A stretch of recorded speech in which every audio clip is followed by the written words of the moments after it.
Olá pessoal, tudo bem? O tema do nosso resumo de hoje é sobre a Revolução Francesa, ou seja, uma revolução que durou cerca de 10 anos, lá na sociedade francesa. Então, para que não fique muito extenso nosso resumo, vamos começar dizendo que a sociedade francesa é dividida em 3 estados, ou seja, o primeiro pelo clero, o segundo estado pela nobreza, o terceiro pela burguesia. Então, o terceiro estado concentrava-se a maior parte da população francesa, ou seja, a alta e a baixa burguesia, além deles dividirem também esse espaço com trabalhadores, camponeses e afins. Então, eles concentravam a maior parte da população francesa, digamos que entre 95% a 97% da população. E eles pagavam os impostos que sustentavam o primeiro e o segundo estado, visto que nem o rei nem o clero pagavam impostos. Eles viviam uma vida luxuosa, bancada pela burguesia.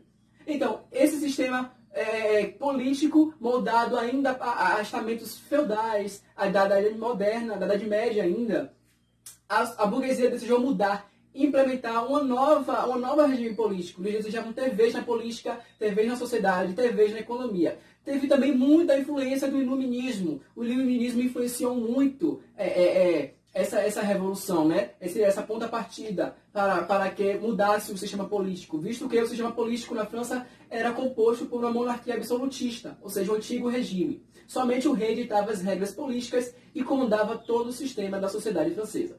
Então, como o iluminismo desejava também assim expandir, né, o comércio, a economia, desejava expandir a política entre a burguesia, aquele desejo de democracia, e aí começa então o levante popular, a Revolução Popular. Então, o que antecede essa revolução, em 1787, devido àquelas pressões populares contra o rei, ele declara então a Assembleia dos Notáveis. O rei era Luís XVI. A Assembleia dos Notáveis visou que, como a crise econômica que estava afetando muito a sociedade francesa, ele desejou aumentar mais os impostos da burguesia para que a crise não atingisse nem o primeiro nem o segundo estado. Então, aquilo levantou mais um ódio da burguesia, porque a burguesia já pagava muitos impostos. A burguesia, muitas pessoas que estavam presentes na camada da burguesia já passavam fome. Então, isso aumentou esse ódio populacional, e em 1789 é novamente comandada uma Assembleia dos Estados Gerais para viabilizar uma reforma política, para tentar conter aquela revolução que a sociedade francesa já começou a habilitar. Então, essa reforma política, o rei visou o quê? Se o voto fosse unitário, cada pessoa votasse para uma nova reforma política, o rei, o clero, perdia seus privilégios. Então ele elaborou o quê? O voto seria por camada social. Então o voto seria um representante do primeiro estado, um representante do segundo e um representante do terceiro. Então nem todos os representantes de deputados do terceiro estado poderiam participar. Então ficou estabelecido o quê? 2 votos ficariam entre o clero e a nobreza, que eles andavam juntos, e um voto apenas para a burguesia. Então tornou-se inviável. E isso aumentou cada vez mais o ódio da burguesia. Então a burguesia por si só resolve mudar, e eles elaboram uma Assembleia Nacional para elaborar uma nova Constituição, para derrubar aquele regime político absolutista que estava permeando na França, mas não teve apoio nem no primeiro nem no segundo estado. E isso aumentava cada vez mais o ódio populacional. Então, foi elaborada pela burguesia novamente uma nova Constituição em 17 de junho. Então, essa nova Constituição feita pela burguesia, eles não contavam nem com o apoio do rei nem do clero, porque claro que eles não iam apoiar. Então eles queriam fazer acontecer essa nova Constituição, mesmo sem apoio do primeiro e segundo estado. Isso já foi gerando cada vez mais muitos conflitos políticos, porque essa revolução foi moldada muito pela política, economia e social. Esses 3 fatores contribuíram para aquela revolta na França. Então, a camada popular começa a rebelar-se, e o estopim desta revolução foi a queda da Bastilha, onde a população que ficava concentrada na burguesia, ou seja, os sans-culottes, eles atacam a Bastilha. A Bastilha era uma prisão onde toda pessoa contrária ao regime autoritário, ao regime monarca absolutista do rei, eram enviadas. Ou seja, era um símbolo de total autoritarismo que estava lá na França. Então, a sociedade ataca essa Bastilha e acontece a queda. Então, a partir desse momento aqui, a sociedade francesa fica em total conflito, de total revolução popular.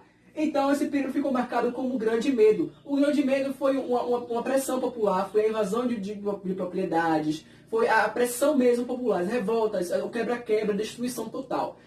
foi também como o rei via que aquela revolta estava se expandindo demais, né? E junto a outros deputados da burguesia, foi então feita a aprovação do fim dos privilégios feudais naquele sistema, né? Que, como eu havia dito, que o sistema político ainda era moldado a vias feudais, né? Da Idade Média, e a sociedade francesa, a burguesia, queria mudar para uma nova sociedade, né? Uma sociedade contemporânea, uma sociedade avançada, porque a Revolução Industrial já começava a permear-se na Europa, que começou no século XVIII.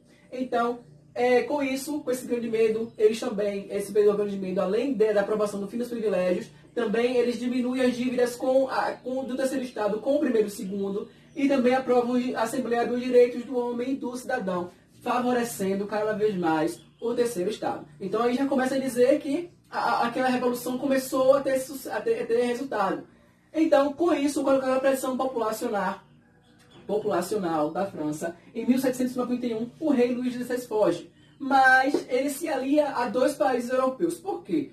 A Europa como um todo via aquela revolução como algo que viesse expandisse por toda a Europa. Então eles não queriam que outros países viessem ter aquele processo revolucionário. Então o rei, considerado anti-revolucionário, se juntou à Prússia e à Áustria para atacar a França, para que o sistema novamente monárquico absolutista voltasse a permear na França, ou seja, o antigo regime. Então, com essa aliança, e a França mudando-se, e os ataques de outros países na França, em 1792 acontece a Convenção Nacional e é considerada a República Francesa. A Convenção Nacional para mudar aquele sistema, não é? Foi também considerada a monarquia constitucional no ano anterior. E já em 1793, com os ataques intensos de outros países na França, e a população francesa sabendo que quem estava comandando aquele ataque foi o rei Luís XVI, eles resolvem condená-lo à forca, condená-lo à guilhotina. Então ele e sua esposa Maria Antonieta, em 1793, são condenados a essa guilhotina e eles morrem. E aí já começa o poder jacobino. Antes de falar sobre o poder jacobino, vamos destacar 2 grupos políticos que comandaram aquele sistema, que tiveram vez e voz naquele sistema revolucionário. Foram os girondinos. Os girondinos, digamos que eram os pacificadores, eles desejavam conter as revoltas, que eram muitas, que estavam se radicalizando. E os jacobinos eram os radicais, eles queriam radicalizar ainda mais as revoltas dessa revolução. Aí começa o poder jacobino, que foi conhecido como e marcado como o poder do terror, como o terror. Então esse terror do poder jacobino era que todas as pessoas que fossem contrárias às diretrizes jacobinas eram enviadas à guilhotina, assim como o rei. Então, muitas pessoas foram enviadas, muitas pessoas foram mortas, e assim como todo grupo político tem a sua ascensão, a sua queda, os jacobinos têm a sua queda. Entrando, então, em 1795, o poder girondino, o outro grupo que desejava pacificar, conter as revoltas. Então, também acontece o diretório. O diretório também com o poder girondino. Então, aqui já começa-se a dizer que a revolução mudou, né, a política do sistema político um pouco da sociedade francesa. Então, não existia mais a monarquia absolutista. Aconteceu então um diretório junto com o poder girondino. Ou seja, com os intensos ataques ainda de outros países europeus na França, com as intensificações dos ataques, ainda mesmo após a morte do rei Luís XVI, porque outros países eram antirrevolucionários e não queriam que essa revolução atingisse toda a Europa, foi buscada uma ajuda de uma pessoa, né? O poder girondino foi buscada uma ajuda de outras pessoas, marcada pelo diretório, onde era considerada o poder da alta burguesia, e como eu havia falado dos girondinos. Então, esses 3 aqui, eles, para conter as intensificações dos ataques aos franceses, eles convocam quem? Napoleão Bonaparte para pacificar, né? Para tentar diminuir, para tentar acabar com aqueles ataques antirrevolucionários na França. Então, Napoleão Bonaparte aproveita-se dessa situação e dá o golpe do 18 de Brumário, que digamos que foi uma aliança política, uma manobra política para a ascensão atual do poder político daquela época. E a partir daí, após o golpe de 18 de Brumário dado por Napoleão Bonaparte, entra a Era Napoleônica. E a Era Napoleônica, eu irei fazer um outro vídeo explicando melhor sobre isso, que já é um outro contexto.